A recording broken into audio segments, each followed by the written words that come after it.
until you have had the taste of finishing, you will not respect yourself. Until you follow through, until something is done, come hell or high water, tears and struggles and pain, and you go through it anyway, and you show up and you continue to fight on no matter the circumstances. After a while, something begins to wither inside of you. How do you do that? How do you change your mind away from fear to big, hairy, audacious goals? How do you do this thing where you become what you think about? How do you think about something different? Well, you do what you're doing now, but you do it on such a consistent basis that it changes the makeup and the shape of your psyche, your spirit, and your future and your destiny.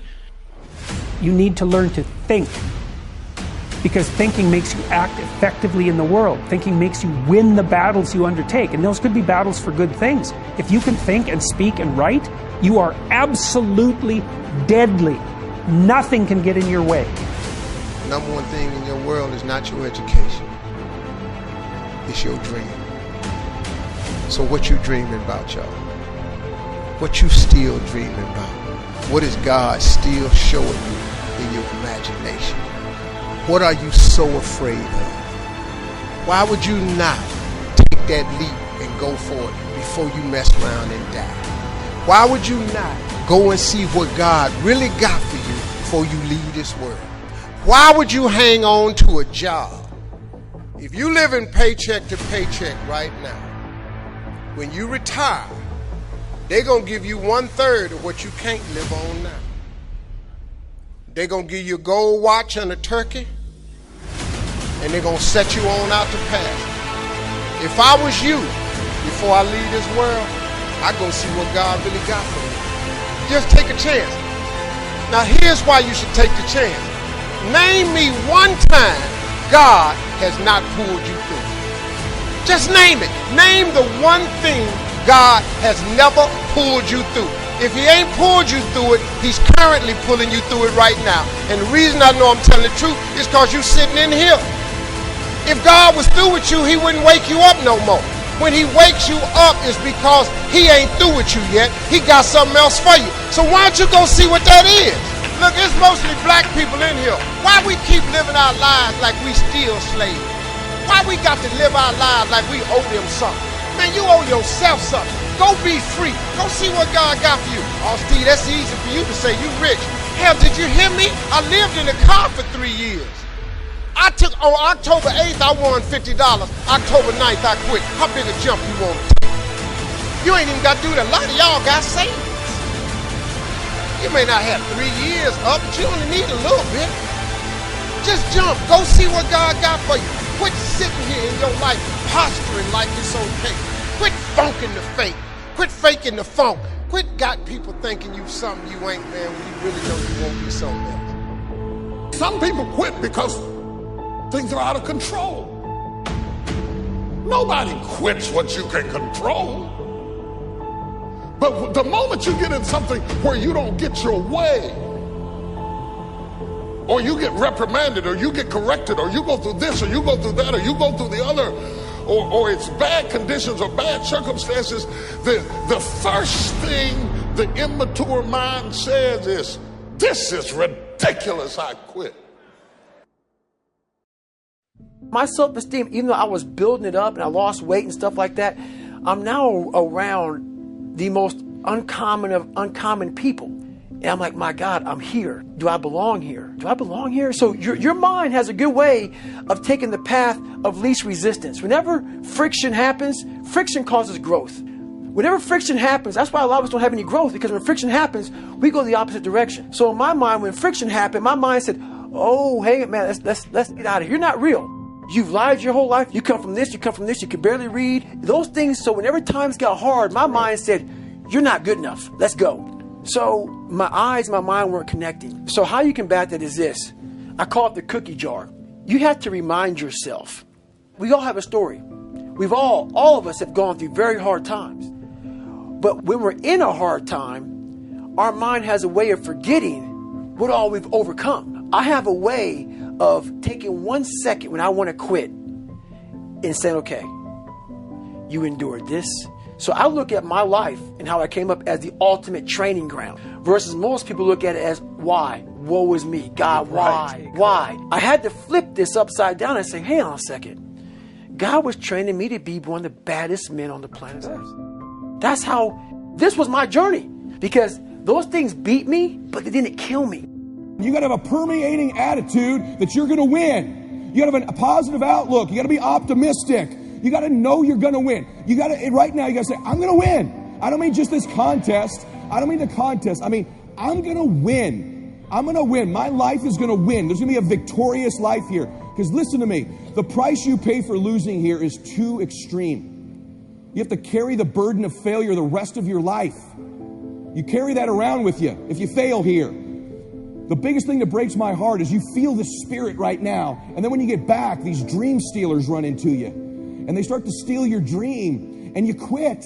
You give up. You got to decide I'm going to win. You got to decide that the failure part of carrying failure, you've been exposed to what your life could be. If you fail here, the price is extreme. It's forever. You carry the failure forever. I'm being honest with you. I meet people oftentimes that say, I was in WFG, you really changed my life at this meeting, but. And they put their heads down. They've been carrying it. They carry it. They see these Facebooks and Instagrams and what we're doing. You got to know you're going to win. You got to sell out. Yeah, I'm telling you, you got to become a sellout. You need to sell out. You need to get obsessed. You got to get relentless. You got to be a road dog. You got to get intense. That's what you got to do. You got to put your head down for a 4 to 6 year window. I don't care if you're brand new or you're one of these front rows. We need 4 to 6 years right now, like the best you ever had. You can feel it from me right now. I've been doing this 25 years. I haven't felt like this in 20. This is going to be the best run we've had. We're playing offense again. We're selling the dream again. You can feel it. We got some swagger at this convention, don't we? You can feel it. You can see the videos. We need your best. Let's go on a run. See, we're a family.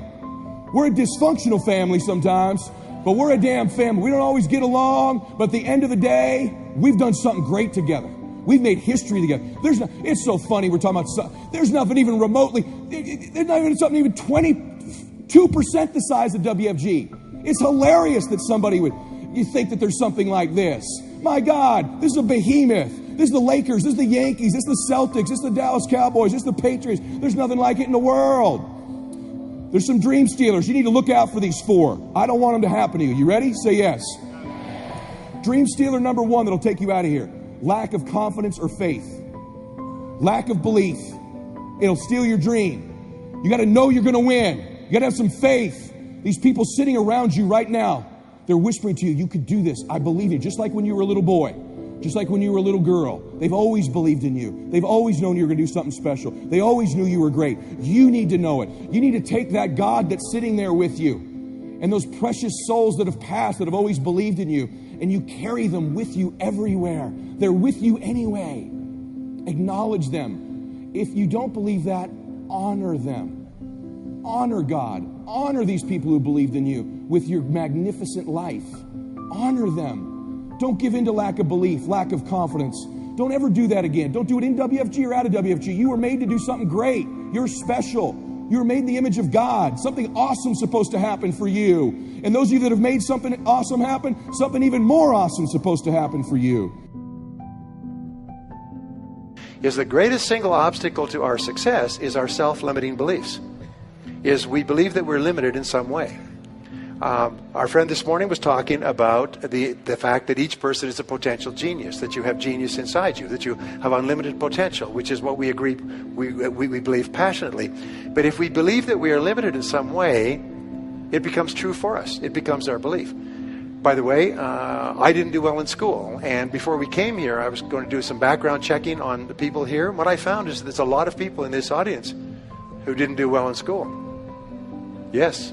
So a lot of people here got lousy grades in school. I was astonished to look at the high percentage. In fact, you could be sitting next to one of them right now. Yes, we know who you are.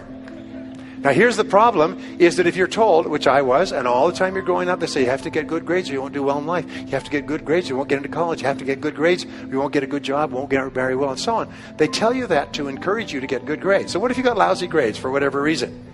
Well, now you could be 25 or 35 years old and you don't even try. You don't even try because, hey, you didn't get good grades in school, so you're kind of short of potential.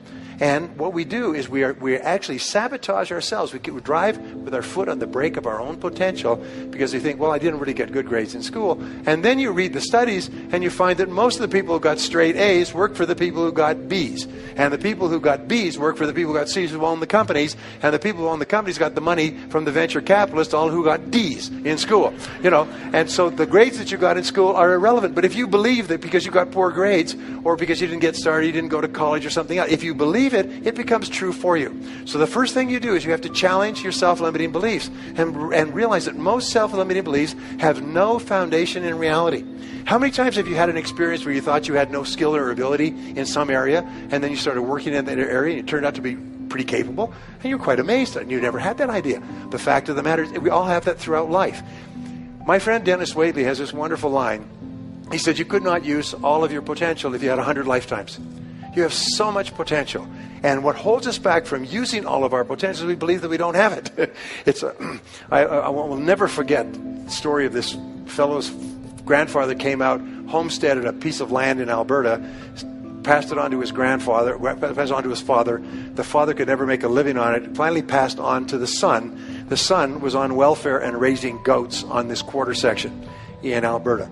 None of the family for 3 generations had ever made any money on this hard scrabble piece of farm. And along came an oil company. The oil company said, can we drill on your land? If we find oil, we'll sign an extraction agreement with you, royalties and so on. They drilled on his oil. They found an oil pool. And within overnight, he was a millionaire. He had an income of something like $150,000, $200,000 a year for the next 30 years.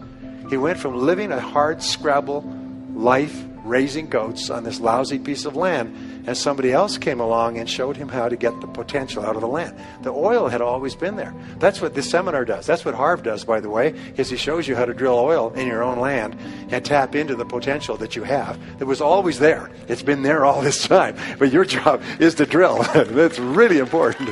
And that's what we're here for 3 days, is to look for insights. So remember this. Always ask yourself, you have a self-limiting belief. What if it wasn't true?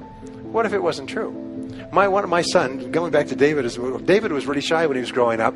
And so I would say, you know, one thing I know about you, David, is you're not afraid of anything. He said, oh, I'm afraid of everything. He's afraid of riding a bicycle, and he's afraid of this. He's afraid of ghosts in the night. No, David, you're not afraid of anything. And I say to Barbara, he said, one thing I know about David, he's not afraid of anything. And she said, yes, I am. We drive along. I say, well, you know, I really admire David because he's not afraid of anything. And I would just say this. Then I changed his name to Dave the Brave. And then I shortened it to Le Brave. I say, where's Le Brave?